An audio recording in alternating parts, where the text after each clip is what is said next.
దేశంలో మరోసారి ప్రధాని నరేంద్ర మోదీని గెలిపించేందుకు ప్రజలు సిద్ధంగా ఉన్నారని నల్గొండ లోక్సభ అభ్యర్థి శానంపూడి సైదిరెడ్డి అన్నారు. బీజేపీలోకి తన రాకను ఎవరూ వ్యతిరేకించడం లేదని తెలిపారు. బీఆర్ఎస్ క్యాడర్ తనను అర్థం చేసుకుని సహకరిస్తారని అన్నారు. ఆశావహులు ఎంతమంది ఉన్నా పార్టీ నిర్ణయానికి కట్టుబడి పార్టీలో పనిచేయడం బీజేపీలో ఉంటుందని చెప్పారు. నల్గొండలో బీజేపీ జెండా ఎగురవేస్తామంటున్న శానంపూడి సైదిరెడ్డితో మా ప్రతినిధి Chandrasekhar face to face. Lok Sabha ఎన్నికలకు ఇటు షెడ్యూల్ కూడా వెలువడిన నేపథ్యంలో మొత్తం కూడా ఇటు నల్గొండ జిల్లా వ్యాప్తం కూడా ఇటు ఒక పొలిటికల్ హడావిడి అయితే ప్రారంభమైంది. ఇప్పటికి ఇటు నల్గొండ పార్లమెంటుకి సంబంధించి బీజేపీ కాంగ్రెస్ ఇద్దరు కూడా అభ్యర్థులు ప్రకటించి వాళ్ళందరూ కూడా ఇటు క్షేత్రస్థాయిలో కార్యకర్తలతో ముఖ్య సమావేశాలు నిర్వహించుకుంటున్న పరిస్థితి కనిపిస్తూ ఉంది. అయితే ఇటు ప్రధానంగా బీజేపీ నుంచి ఇటు ఇటీవలనే బీఆర్ఎస్ నుంచి బీజేపీలో చేరినటువంటి హుజూర్నగర్ మాజీ ఎమ్మెల్యే శానంపూడి సైదిరెడ్డిని ఆ పార్టీ అభ్యర్థిగా ప్రకటించింది. మనతో ఇటు శానంపూడి సైదిరెడ్డి ఉన్నారు. చెప్పండి సార్, ఈ ఎన్నికల్లో ఏ అంశాలు శానంపూడి సైదిరెడ్డికి ప్రచారాస్త్రాలుగా ఉండబోతున్నాయి? అదేవిధంగా మొన్నటి వరకు మీరు బీఆర్ఎస్లో ఉన్నారు, ఇప్పుడు బీజేపీ నుంచి అభ్యర్థిగా పోటీ చేస్తున్న సందర్భంలో ఇటు బీజేపీ నేతలు కావచ్చు, అదేవిధంగా మీ పాత క్యాడర్ కావచ్చు, ఎలా సహకారం ఉంటుంది అనుకుంటున్నారు? ఇప్పుడు ఒకటి, ఫస్ట్ ఆఫ్ ఆల్ నాకు ఈ క్యాండిడేచర్ నల్గొండ పార్లమెంటరీ అభ్యర్థిగా ప్రకటించిన మా అధ్యక్షులు నడ్డా గారికి మరియు లక్ష్మణ్ గారికి, కిషన్ రెడ్డి గారికి, మా నల్గొండ జిల్లా అధ్యక్షులకి అందరికీ కూడా పేరు పేరున హృదయపూర్వక నమస్కారాలు మరియు ధన్యవాదాలు. అయితే బీజేపీ అనే పార్టీ నేను చూసిన ఈ వారం రోజుల్లో ఒక క్రమశిక్షణ గల పార్టీ. ఏ అభ్యర్థి అయినా వాళ్ళ అభ్యర్థి కంటే పార్టీ ఈడు ఎంతసేపటికి మనకంటే కూడా పార్టీ ముఖ్యమని పనిచేసే నాయకత్వం ఈడు ఉంది. దీన్ని నిజంగా చాలా ఆనందంగా ఉంది. ఇన్ని రోజులు ఎట్లా దూరంగా ఉండనా, ఎప్పుడో వచ్చి ఉంటే ఇంకా బాగుండేదేమో అనిపిస్తూ ఉంది. దాంతోపాటు మా దగ్గర కూడా, ఎందుకంటే హుజూర్నగర్లో కూడా నేను అక్కడ ఎమ్మెల్యేగా పనిచేసిన, అక్కడ ఉన్న వాళ్ళందరికీ నా గురించి తెలుసు, నేను ఎట్లా పనిచేస్తానో తెలుసు. 100కి 100% నా వాళ్ళందరూ నా పక్కన నిలబడి పనిచేస్తారు. దాంతోపాటు బీజేపీ క్యాడర్ చాలా గొప్పగా ఓన్ చేసుకుంటూ పనిచేసుకుంటూ పోతా ఉన్నాం.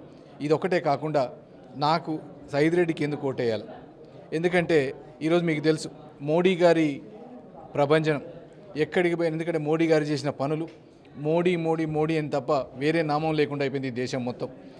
మోడీ గారిది చరిష్మాతోటి 100కి 100% గెలవబోతా ఉన్నాం.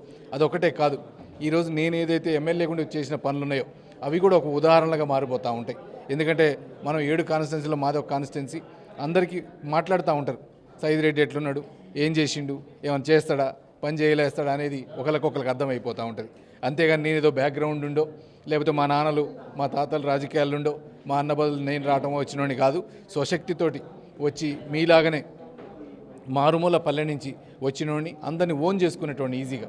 అందుకని ఖచ్చితంగా ఇవన్నీ కూడా అస్త్రాలు. దాంతోపాటు నేను యువత కోసం రాజకీయాల్లోకి వచ్చినోడిని, మహిళా ఎంపవర్మెంట్ కోసం రాజకీయాల్లోకి వచ్చినోడిని.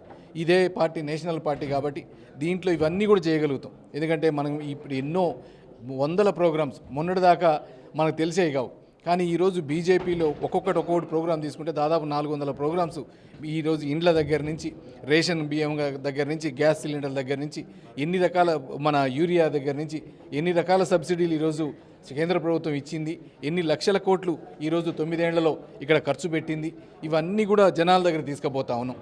వాళ్ళందరికీ అర్థమయ్యేటట్టు చెప్పి రేపు కమలం గుర్తు మీద ఓటేస్తే ఏం జరుగుతుంది ఈ దేశంలో.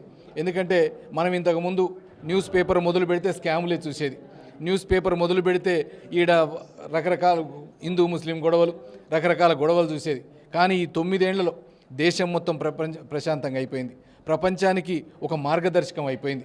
దాంతోపాటు అభివృద్ధి చూసి రోజు ఎంత కరోనాలో ఉన్నా, ఈరోజు ప్రపంచం మొత్తం ఇన్ఫ్లేషన్లో ఉన్న భారతదేశానికి ఆ ఇన్ఫ్లేషన్ అనేది లేకుండా ఈరోజు 7% తోటి గ్రోత్ తోటి ఈరోజు మంచి గ్రోత్ వస్తూ ఉంది. ఇవన్నీ కూడా చదువుకున్న ప్రతి ఒక్కళ్ళు, ఈరోజు దేశం గురించి ఆలోచించే ప్రతి ఒక్కళ్ళు ఈరోజు బీజేపీని ఆలోచించే స్థాయికి మోడీ గారు తీసుకొని వచ్చిండ్రు.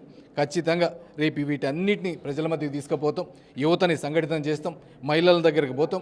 అన్నీ ఎందుకు బీజేపీకి ఓటేయాలని ఇంకా టైం కూడా ఉంది మాకు మంచిగా. ప్రతి గడపకు తిరుగుతాం, ప్రతి ఊరు తిరుగుతాం, ప్రతి గల్లీ తిరుగుతాం. 100కి 100% రేపు నల్గొండలో కాషాయ జెండా పోయబోతాం. నల్గొండ జిల్లాకి సంబంధించి కొంతమంది సీనియర్ నేతలు కూడా నల్గొండ పార్లమెంట్ సీటు కోసం ఆశించారు. ఇటువంటి వాళ్ళందరూ కొంత అసంతృప్తిగా ఉన్నారని ఒక ప్రచారం జరుగుతుంది, కొంతమంది వ్యతిరేకిస్తున్నారు ప్రచారం. వాళ్ళతో మాట్లాడారా, వాళ్ళతో సమన్వయం ఎలా ఉంటుంది? ఇప్పుడు ఏ పార్టీలో అయినా ఎవరికైనా పోటీ చేయాలని ఉంటుంది. దాంట్లో మరి ఈరోజు మోడీ గారిని చూసినాక మేమందరం మోడీ గారి దాంట్లో పోటీ చేస్తే మంచిదనేది ప్రతి ఒక్కళ్ళకు ఉంటుంది. కానీ ఒక్కసారి నిర్ణయం తీసుకున్నాక నేను కూడా వాళ్ళు పేపర్లో వీళ్ళు వాట్సాప్లో చెప్పిండ్రు ఏదో అక్కడ వాళ్ళు వ్యతిరేకిస్తారు వీళ్ళు వ్యతిరేకిస్తారు అని. కానీ వీడికి వచ్చినాక వాళ్ళు మొన్ననే కోర్ కమిటీ మీటింగ్ అయింది. దాంట్లో అందరూ ఆశించిన వాళ్ళు ఉన్నారు. అందరూ కూడా వచ్చి మనస్ఫూర్తిగా మంచిగా మమ్మల్ని కలుపుకొని నన్ను అందరికీ పరిచయం చేసి ఈరోజు మంచి వాతావరణం నెలకొల్పినరు. అందరితో కూడా కలుస్తాం. అందరితోటి ఈరోజు దాంతోపాటు ఈ ఏ రకంగా ప్రచారం చేయాలనే దాన్ని కూడా ఒక ప్రణాళికాబద్ధంగా అందరినీ కలుపుకొని అన్ని వీటిలలో చేయబోతా ఉన్నాం. దాంతోపాటు మాకు అదృష్టం మంచి జిల్లా అధ్యక్షులు ఉన్నారు. వర్షిత్ రెడ్డి అయితేంది, భాగ్యారెడ్డి అయితేంది, మంచి జిల్లా అధ్యక్షులు ఉన్నారు. మంచిగా కలుపుకొని పోయేటట్టు 7 కాన్స్టిట్యున్సీలో మంచి బలం ఉన్న నాయకులు ఉన్నారు. దాంతోపాటు ఇంకా కొత్త వాళ్ళు కూడా చాలామంది వచ్చేటోళ్ళు ఉన్నారు. ఖచ్చితంగా బీజేపీని బలోపేతం చేస్తాం. బీజేపీ గెలవబోతూ ఉంది. రేపు ఖచ్చితంగా 400 సీట్ల టార్గెట్లో మేము ఉండబోతా ఉన్నాం. సో శాసనసభ ఎన్నికల్లో చూస్తే ఏదైతే నల్గొండ పార్లమెంటు పరిధిలో ఉన్నటువంటి 7 నియోజకవర్గాల్లో కూడా ఎక్కడ కూడా బీజేపీకి డిపాజిట్ రాలేదు. ఇటువంటి పరిస్థితుల్లో ఈ నల్గొండ పార్లమెంట్ ఎన్నిక అంటే శాసనసభ ఎన్నికల్లో లేని పార్లమెంట్ ఎన్నికల్లో ఎలా ప్రభావం ఉంటుంది అనుకుంటున్నారు? మనం కొత్తగా ఆలోచించేది ఏమీ లేదు. పోయినసారి చూసినాం మనం 7కి 6 బీఆర్ఎస్ ఉంది, 1 కాంగ్రెస్ ఉంది. అయినా కాంగ్రెస్ ఎంపీ అభ్యర్థికి గెలిచింది. ఈరోజు దేశం కోసం వేసే ఓటు ఇది. దేశం అంటే ఈరోజు మోడీ గారిని చూసి వేసే ఓటు. దాంట్లో మిగతా పార్టీలన్నీ కొట్టకపోతాయి, అన్ని రకాలు కొట్టకపోతాయి. రేపు ఖచ్చితంగా ఇక్కడ మనం గెలవబోతా ఉన్నాం. సో ఇది మొత్తానికి మాత్రం నల్గొండ పార్లమెంట్లో కాషాయ జెండా ఎగరటం ఖచ్చితంగా జరుగుతుంది అని చెప్పి అయితే బీజేపీ ఎంపీ అభ్యర్థి శానంపూడి సైదిరెడ్డి అంటున్నారు. ఏదైతే శాసనసభ ఎన్నికల్లో కేవలం ఇక్కడ రాష్ట్రాల మధ్య ఉంటుంది, కానీ ఇది దేశం కోసం జరిగే ఓటు కాబట్టి యువత అదేవిధంగా ప్రజలందరూ కూడా మోడీ గారిని చూసి ఓటు వేస్తారని చెప్పి అయితే అని చెప్తా ఉన్నారు. కెమెరా పర్సన్ వెంకన్నతో చంద్రశేఖర్, 10 టీవీ, నల్గొండ.